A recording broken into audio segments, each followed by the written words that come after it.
there was some things that you could tell that he was also strict. And with Coach Dusko, you didn't mess with him. Man, just the fans.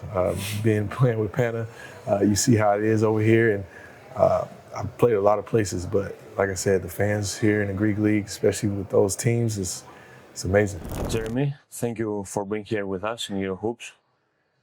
Having played almost 7 years in the NBA and then in the EuroLeague, what led you to accept the offer from Mykonos? First off, it was probably Coach V. I had him assistant coach in Japan, and I knew how he was. And the first words that stood out was he said he believes in me. So hearing that, that was a no-brainer. Mykonos is about to play in the Major League for the first time. I guess you know that being also a special place, a special island, was a different kind of key or a role for you to decide to come back and play in Greece? Not really. I mean, I love when teams are new or other teams that may be about to get relegated or, out of the league they're in.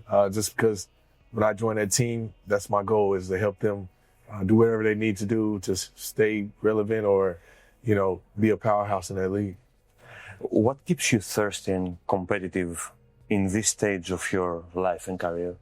I would say just loving the game. Because even if I'm not, on a team or, somewhere playing, when I'm home, I'm always in the gym, still playing every day. It's like a daily routine. So why not go help somebody win games? How do you see your role in Mykonos? I don't know if there's already something like that or if it's going to be decided in the process. Of course, I'm one of the older players. Try to be a leader and help the younger guys. We have maybe just a couple guys that's one guy, first year Greek League, and the other guys, they have experience. But like you said, I played NBA 7 years and I've been over here maybe 8. So just my journey and helping these guys continue theirs. Are you a vocal presence in the locker room? I mean, are you a kind of mentor, for example? And I don't say that by your age, but something that comes naturally from your experience? I feel like I should be more vocal, but definitely leader on how I play and my work ethic. You talked about your time with Coach Giagos in Japan. Mm-hmm. How was it? And I guess there's got to be a cool story, right? Or strange story. Got over there, I got there late, and knowing Coach V, one of the ones to speak English, especially being in Japan, kind of connected right away. He helped me out after practices and, during the game. And, we stayed in touch. And then after he messaged me, like I said, that was it. What element of your game would you say continues to characterize your play, and what are you still trying to improve? Definitely shooting. I've always kind of been able to shoot it, but just confidence over the years. Confidence has grown greatly. And just hopefully this season I continue that. And as far as jumping, as long as I'm playing, hopefully I'm always being able to dunk and fly around. So playing for not an inexperienced, but a team that plays in the Major League for the first time, as we said, what do you think it's more important, talent or experience? I would probably say a little bit in both, but having experience, and like I said, some of the guys that's already played here, they know what to expect. And, sometimes you may lack talent. And as far as experience, you learn from that and you find ways to work it out. What's the first thing that comes to mind from your first stint in Greece with Panathinaikos back in 21-22? Just that it's a competitive league. And of course, playing with Pana then, those powerhouse clubs like Pana and Olympiacos, it's going to be a dogfight every night. Okay. Any special memory or something from that season? Man, just the fans. Playing with Pana, you see how it is over here. And I've played a lot of places, but like I said, the fans here in the Greek League, especially with those teams, it's amazing. And the teams from the opposite side. Oh, same. Because I'm sorry to interrupt you, but no. Many players say that they do like to play in these crowds. Yeah, because like I said, I was on the team with Pana. So when we show up to those other teams, it's like, of course they want to beat you. So it's even harder on those nights. Have you been following Panathinaiko's road to be European champions the previous season? Yes, a little here and there. And I've seen, guys they signed and how good they are now. And, I'm excited to be able to compete against those guys. Is there any other tough situation or a special memory from Europe playing for Khimki, Darussafaka, Milan or Paris basketball? Of course, making it to the Final Four in the EuroLeague. That was a great experience. And then just the challenges. The teams are really good over here. And like I said, it's just great to play against those guys every night. What do you feel was the hardest part about transitioning from college basketball to the pros in the United States, and then, in another occasion, from the NBA to the European basketball?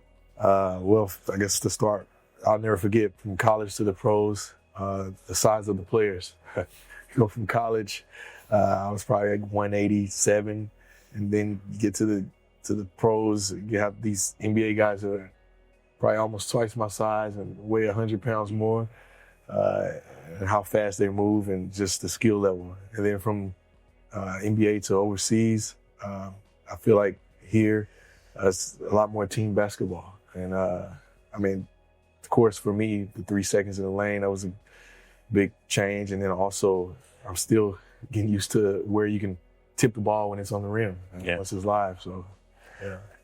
Did you have any specific rookie moment in the NBA, like many players? Of course. I still remember I had to go get donuts, and one of my teammates had to get bagels. We always had to do that, and of course carrying a pink backpack. Something that do you remember from a game, perhaps a dunk or getting dunked? Or something from a trash talker? The rookie season? I say, as far as on the court, I don't know. I feel like I made myself known being a rookie, but I'll never forget I had to dance, and it was horrible. Yeah. Yeah. What's your opinion about the differences between the two leagues? I mean, EuroLeague and the NBA. And is there any misconception that Americans still have for European basketball? Is that misconception about? No. About European basketball, that the Americans perhaps... Oh, yes. I feel like as far as Americans that don't know much about European basketball, that there are a lot of great players over here. And just because we don't see them, there, the lack of respect, I feel like you should respect these players because they're really good. They can really shoot it. The skill level is up there. And then these teams, they really play as a team. So... Definitely, yeah. Do you think that perhaps Americans, not just role players, that many good players from the NBA that came to play here in Europe are something that pursue the Americans about the level of the European basketball? Do they follow more players like Kendrick Nunn or other players that came from the NBA? And of course yourself. Yeah, I feel like it's, more now. But I really can't speak because, I'm not there now. But I feel like, of course, every year they're opening eyes. Yeah. You were known for your incredible leaping ability and all the highlight reels with the dunks. Was dunking always a part of your game, or did you develop it over time? As when I was younger, I could always jump, even if I was not as tall. So I feel like that's always been a part of my game. In 2012, you won the NBA Slam Dunk contest. What was going through your mind during that moment, and did you prepare yourself or a specific dunk for the competition? Well, I always looked at myself as, I could jump high, but I never had tricks and moves. And I just remember going out there, I was so nervous just because I was by myself. It was probably like the first competition that I was by myself. And I just believed in God that, he would help me win it. And by the end of it, they was calling my name, so. Did you have to change the strategy or the ideas during the competition, or Yeah. So You thought about four dunks. no, actually, the NBA actually gave me the first dunk that kind of almost, gave me a setback because I was like, how am I going to win this? And then the second one, me and Gordon Hayward actually practiced it and probably didn't make it until that night. And then the last one, I had no idea, but Kevin Hart showed up, and it was just like we were acting. I had no idea what he was going to do, what he's going to say, and it just went from there. So, yeah. How did the idea of dunking above a painting of yours, dunking, come up for the next competition, next year?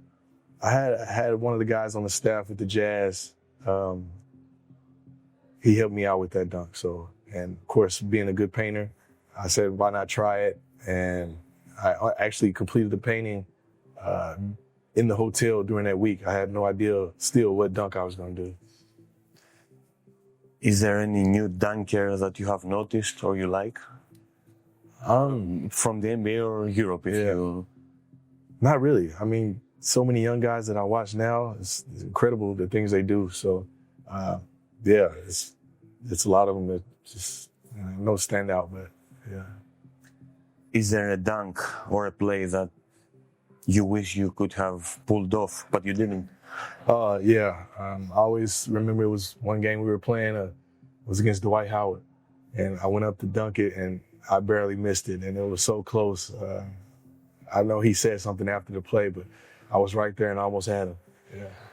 Is that famous dunk over Ronnie Turiaf the best you got, or there's a famous dunk that perhaps you're jealous of from another player? No, I would probably say that was the one. It hunts me every 3 months, every 2-3 months. Somebody sends it to me, or I see it on Instagram or TikTok. Yeah. During your time with the Utah Jazz, what was your favorite moment on and off the court? And how was playing for a legendary coach like Jerry Sloan? I mean, just coming from a kid growing up, I'd say my favorite moment was still probably being drafted. Just to hear your name called, and I had no idea, that the Jazz would even draft me. Sitting there and with my family and friends, and I mean, still to this day, I have no words. And Coach Sloan, great coach. Being able to say I played for him, and I also did a drawing of him is still unbelievable. So, a lot of people can't say that they actually played for, let alone an NBA coach and one of that caliber. It's great. Do you think that are there any comparisons with Coach Sloan and the very strict, as we know, Dusko Ivanovic you had in Khimki? I mean, those two guys, I guess, start, like you say, strict. Of course, I was there for Coach Sloan's last couple of years, but even then, there was some things that you could tell that he was also strict. And with Coach Dusko, you didn't mess with him. A few weeks ago, I read, I think it was from, I will remember the name, from a player. I think he was a Lithuanian player that says, practice with Dusko Ivanovic is like being a soldier. But being a soldier, you have the chance to rest. Yes, man. I mean, is that true? I remember one practice, we probably did 3-man weave for like 2 to 3 hours. And I still think that was the craziest thing I've ever done. So, yeah. You also played with some great teammates like Al Jefferson, Gordon Hayward. How did playing alongside these experienced players help shape your career? Hayward and Jefferson, those were my guys. I guess, like when I got to the NBA, of course, Gordon was there. We got drafted the same year, and we were good friends, and we actually live in the same city now. So call him up. I'm doing a painting for him right now. We're still good friends. I call him, and he's right there in the same city. And Al Jefferson, that was my vet. So I had to do a couple things for him, and he took care of me. You talked about your hobby. I think in basketball, many think that it's unusual, but it's not. Art and paintings. When did you discover your talent, and do you remember your first drawing? So probably started drawing when I was like 5. The first thing I did was I drew something. Well, I actually traced it, and I told my mom's friend that I drew it. but my mom knew I traced it, and she was like, "No, that's not drawing." So I was like, "What do you mean?" And she explained it to me, and I think that's where the competitiveness came in. That I wanted to actually draw it and not trace it. So I ended up, actually learning how to draw after that. Have you drawn any Panathinaikos teammate from your stint there? Or who's the first teammate here in Mykonos that you would think of a portrait? Actually, I already took a picture of our equipment manager, Gillis. So I plan on actually drawing him and giving it to him before I leave. Are there any what-ifs in your mindset about your career? Kind of the only what-if I had is each year I've always moved around. I always wondered if I stayed for the same team more than 1 year, where my career would be. But I've enjoyed every moment of it. I know, I guess that we can't get anything back, but still, is there something that you wouldn't do or you would avoid in the same situation in the future about basketball? About a decision or an approach? Not really. I feel like, God has put me here and exactly where I'm supposed to be. Media and fans sometimes think that the money is big, the status is high for the players, so they consider the professional athletes as spoiled guys. How do you make your big decisions, and are there any easy calls in a professional career? When you say easy calls, it's like about the team you will play, or I feel no regrets. Yeah, I just feel like you got to take everything in consideration. Like now, I have a family, and then as far as coming here, mentally, I knew being with Coach V, I'd be comfortable, and he put me in a position to be successful. So knowing that, it was an easy call. And then, of course, also you got to know where you're living. And I have never been to Mykonos, but I hear great things. And as far as that living environment, I feel like it'll be good. So.